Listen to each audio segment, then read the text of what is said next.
What's going on, everybody? It's Matt, aka the Lumberjack Landlord. And no, your eyes do not deceive you. This is the same shirt for the last 4 days of recordings. It's actually not the same exact shirt, but I know that I'll get asked that. So Mike Zuber from One Rental at a Time, who always blesses us on Fridays, we've got a guest. It's the Three Amigos Part Deux. But I like that. Yeah. Dude, he's retired. He's retired now. He's actually available. He's not busy working. Yeah, I know, right? Yeah, I know. I'm the idiot, right? So Mike Zuber from One Rental at a Time, we've got with us Dion from Dion Talk Financial Freedom with us. How you guys doing this morning? Great. Both of you, same time. It's okay. I'm doing We great. have no rules. I'm doing great. This is and like Matt, same shirt as the last 400 days. Not the same exact shirt, but the same shirt. Yeah. Same with me. I wore a black turtleneck 2 or 3 days in a row. Not the same turtleneck. I'd have 7 or 8 of them. Perfect. We're not just going in there and grinding out 17 videos a day for you guys, even though Mike would like to do that. We're still not doing that. So, guys, one of the things that we wanted to talk about today, first topic, is BiggerPockets. Mm-hmm. So I think that, was it Dion that sent this one? Somebody sent this video and we watched it last night, and I got about, admittedly, 17 seconds in and my skin started to crawl because I start hearing things like long-term rentals are stupid and it's all about short-term and I'm getting out of the long-term game. I know we hate money. So Mike, start me off, because again, you guys are just like, you love winding me up, and I get it. Like, I'm not a little motorcycle that runs across the floor and spins around and whacks into stuff. So I have to admit, I haven't been on BiggerPockets, in any kind of way for probably 12, maybe even 14 years. I was an everyday contributor. I was featured on a very early episode with Josh Dorkin in his basement. I was a featured blog writer once a week, and I was one of the speakers at the original BiggerPockets conference in Denver. So I had a good relationship there, and I was on it every day. And then, that legacy alum came in, rubbed me the wrong way, stopped immediately because of that individual. Mm-hmm. And I hadn't been back in a long time. This video came out the other day about basically getting out of long-term rentals in the short term and all of that. So because of the Three Amigos, I spent a couple of hours on BiggerPockets yesterday. And again, it's only a couple hours, where I used to spend a couple hours a day. So granted, it's not a lot of history, but it just feels different than 14 years ago. Right. When I was on it, Jay Scott was still flipping homes. He hadn't written a book yet. There was a guy named Tom Merritt that was doing stuff down in Southern California. So I know a lot of the OGs, and it's just not the same place. It feels like a place now where it's get rich quick, where when I was there, it was very much, hey, the best place to build wealth, long-term hold. Sure, we might flip like Jay Scott. But it was very much wealth building. At least that's what it felt like to me. And again, some of this could just be my natural bias. I'm freaking old now, and maybe I remember the good and I don't remember the bad. All possible. But BiggerPockets today, again, 2-hour search yesterday, feels very much like a pitch platform, a get rich quick. Let's sell some books. Burr, short-term rentals, syndications, 1,000 units. It's dude, where did the whole let's just get to 4 and change my life? Let's start with a negative $79,000 in net worth and be financially free in 8 years. Let's be a high school dropout, build a portfolio of 100 and make it happen. Start with house. It just felt, and again, totally my bias, like a get rich quick platform. And if it's become that, it's going to hurt a lot of people. I don't know if it is that. It was 2 hours of research. I left it feeling icky. So Dion, I know you spend a lot more time on it than me. Please tell me where I'm wrong, but that's how I left it. So I love telling Matt he's wrong. I don't like telling Mike you're wrong. I don't mind. So when you were watching BiggerPockets, Mike, when you would have taken the content yourself, mm-hmm. you knew this was a channel you go to take in content. Yep. That channel grew, and they have a team of people who, so the content creators, Matt's favorite guy in the world, David Green, your favorite guy in the world, Brandon Turner. Oh, they made content. They didn't make thumbnails. They didn't make titles. They didn't make the intros. They didn't do the editing, right? So as it grew, they've got this team that goes, how does YouTube work?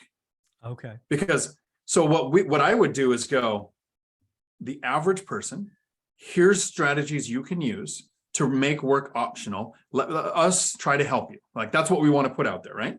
Yeah. But if you want to reach the most people, it's the title that gets views. So I have a friend. He's been here in my studio. He actually wore my shirt for our last video so that people know I have more than one. Cody Davis. So Cody Davis of Cody and Christian Multifamily, right? So they're killing over 100 units. Cody just turned 22. So the average person at 22 is not going to have over 100 units. Mhm. He has almost the most viral BiggerPockets video of, I think, 600,000 views or something. I was looking, but I couldn't find it. Right. And so it just got a ton of views because of the title, Mm. you know, under 22, 100 units. That's what catches views. Is that information going to help people? If you want to only do seller financing and you don't want to do any bank lending and you want to copy Cody's strategy, sure. But if you want to go one rental at a time from the MLS, traditional lending, that is, like you said, what happened to the boring, the buy and hold. The buy and hold doesn't get clicks, doesn't get views. Yeah. So Okay. to break it down for people who, I've seen it in the comments too. I don't watch BiggerPockets anymore because of, I've been on there and I've seen, you know, how to get 1,000 units in 4 years, how to build a $10 million portfolio in like whatever the thing is, right?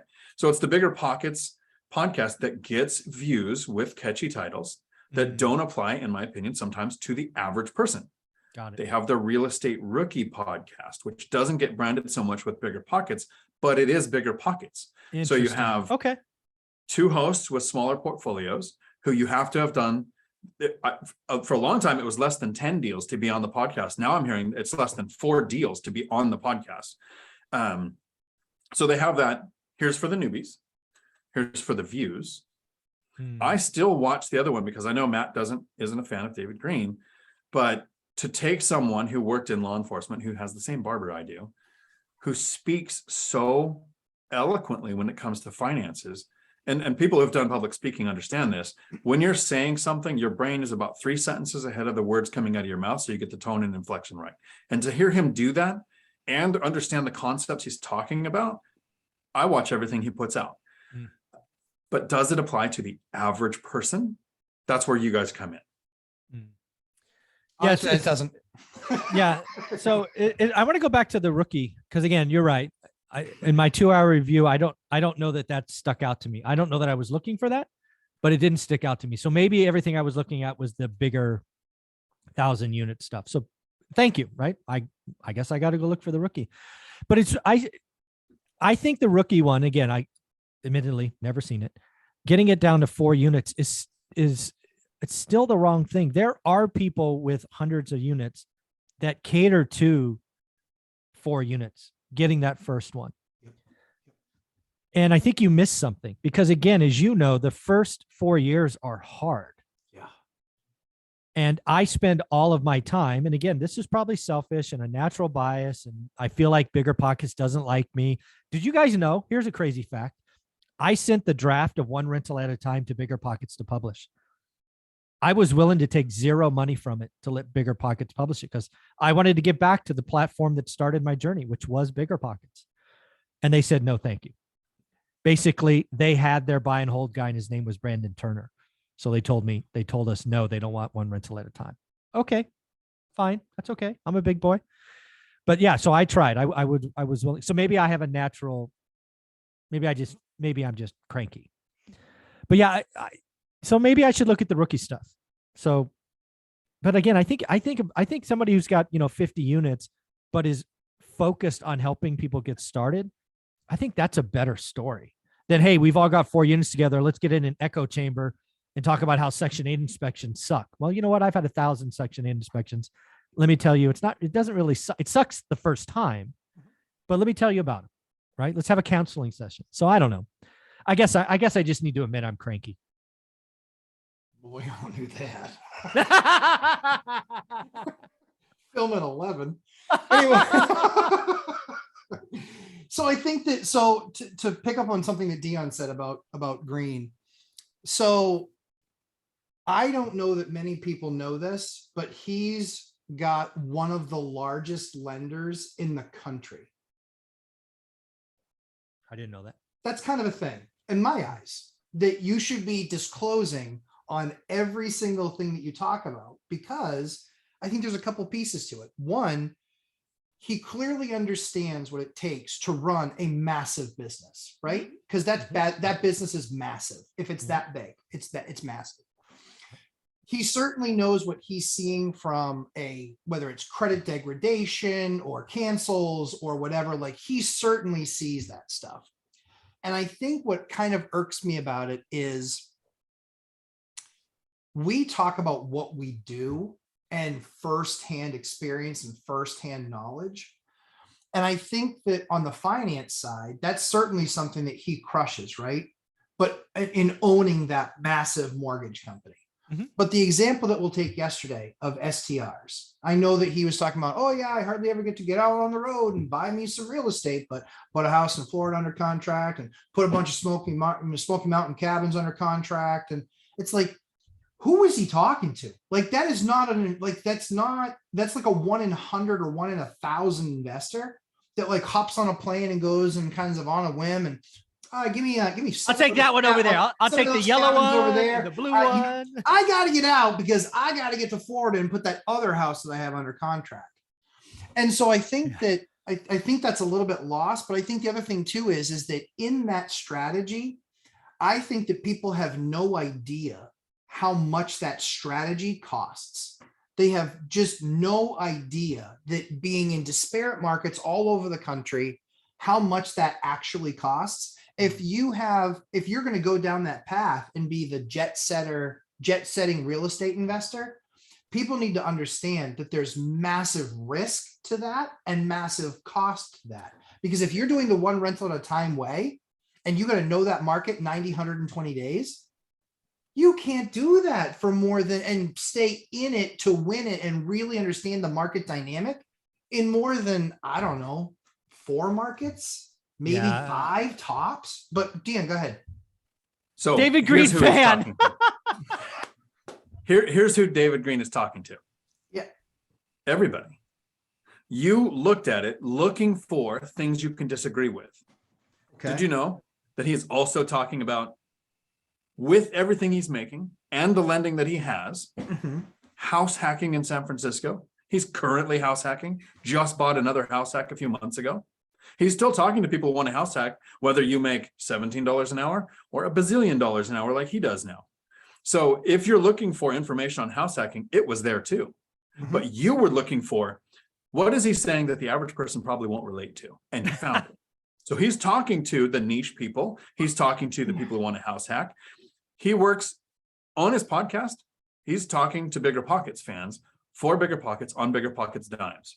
You said he should talk about his lending on everything, right? You think BiggerPockets is going to put him out there so he can market his company? He's not allowed to. Sure. On his channel, which has, like, the last time I checked, 3,000 or 4,000 subscribers. Sure. He talks about it all the time. Yep. So on his platform, sure. When I'm on BiggerPockets, so I don't know if you know this or not, but I don't think I'm going to be a teaching assistant for them anymore, because I wear the logo of my nonprofit, which doesn't charge a penny of our clients at all. Right? So I'm not trying to promote, I'm not trying to grow it, because if it grows, it makes more work, right? So that's not what it exists for. They don't like the fact that you wear a logo in their videos.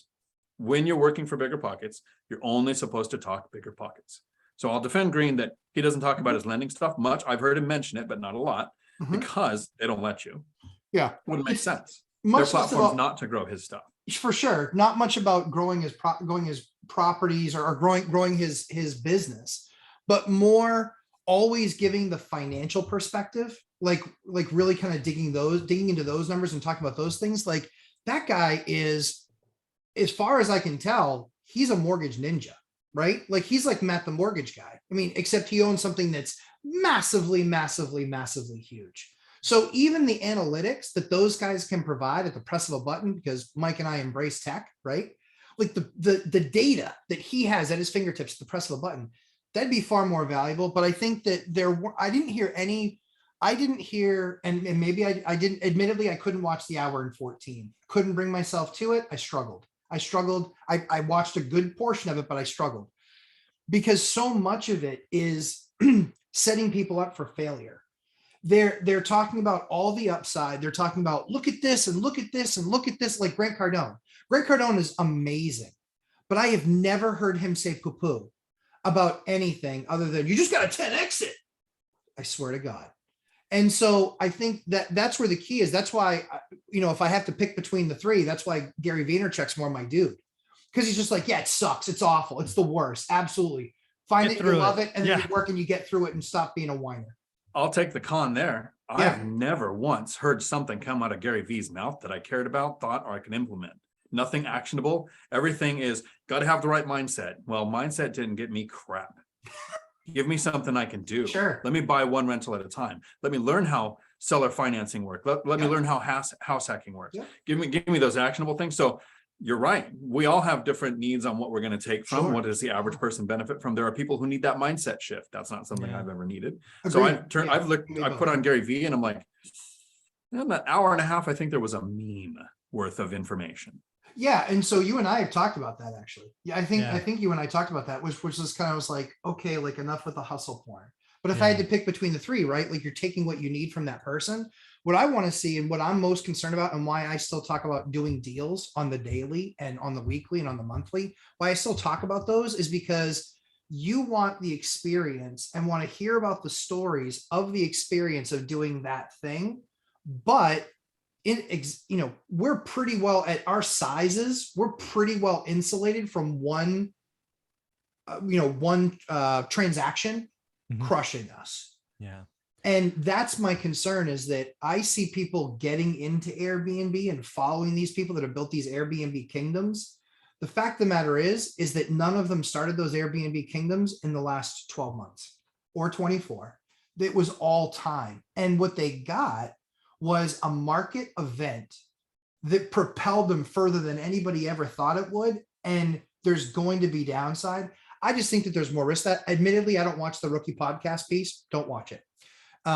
But on this particular piece, the one that we were talking about was specifically converting all boring long-term rentals to short terms and only buying short-term properties. To me, that's scary. So before you jump in, Mike, one of the things that happens with BiggerPockets that I think I pounce on is I'll see a video come up, I'll see the thumbnail, and it'll be David Green, and it'll be the caption is, don't invest for cash flow, right? So my brain goes, okay, this is stupid. They're not thinking that. That video was 15 caller questions on like a voice recording or a video recording. And he addressed 15 questions. And like question number 7 was this one person who in their situation should not be investing for cash flow. But that's the title that got the views. Sure. Yeah, I get it. And some knee-jerk reaction was, that's the stupidest thing ever. Like I saw you guys' faces too just now when I said it. But then there are people who just watch it, no matter whatever BiggerPockets puts out, they're going to take in the content. They got the other 14 questions that weren't anything about that subject. Okay. Yeah. So I love the fact that Dion was on this, because if Dion wasn't here, you and I would have just rat-holed this, Matt. It would have been ugly. So Dion, a couple of things. So first and foremost, I'm going to go check out the rookie podcast. Data I didn't have. Second, I will go back to BiggerPockets to spend more time. I will admit that I came to that kind of like you were saying with a natural bias, given my recent history. And then pretty much they said no to one rental at a time. So I'm always going to feel like they don't like boring rentals, but I get it. And then I love titles. So what I'm hearing you say is I have to get better at creating titles. That's what I think you just told me. So look at your best viewed video or most viewed. San Francisco is crashing. Like the title got it. Okay. All right. I like it. So thank you. This, I still feel like they chase the easy money, but again, the easy money gets clicks. So I get it, but I'll give them some more time. So thank you for this. Well, the good news is that we'll be able to launch another channel, probably like the Three Amigos channel, where we will do nothing but couch people that bought STRs and failed. We can help them fill out job applications. Yeah. Barista. They're all going to become baristas. Oh, it's just, like I said, I appreciate, I think that they fill a niche. I get that they're there to also entertain, get all that stuff. I think that we do what I'm really proud of that we do is we make sure that we let people know, yes, it's really hard work. Yes, for 4 or 5 years, it's going to completely suck. Yes, you have to make sure that these numbers make sense. Like one of the comments that was actually made was you don't make any money on long-term rentals. I bet I can buy him 10 times over. Don't make any long-term money. No, that's just stupid. That's a dumb statement. So while there's room for all these different sectors in our market, because there's needs throughout the market and different levels and types of needs, certainly different needs in different markets, to say something like long-term rentals doesn't make any real money. Like that just shows that you haven't done it, you can't do it, and that you're taking the low-hanging fruit. He better hope and pray that all of his rentals, all of his STRs, that at least half of them can LTR. Yeah. Because if he can't, he's OVR. Yeah, he's over. Nice. That was pretty good, like on the mark. How about that? So, There you go. boys, Dion, tell everybody they can find you, you big pockets defender. You can find me in the BiggerPockets forums. In the Facebook group, the official BiggerPockets Facebook group, the real estate rookie Facebook group.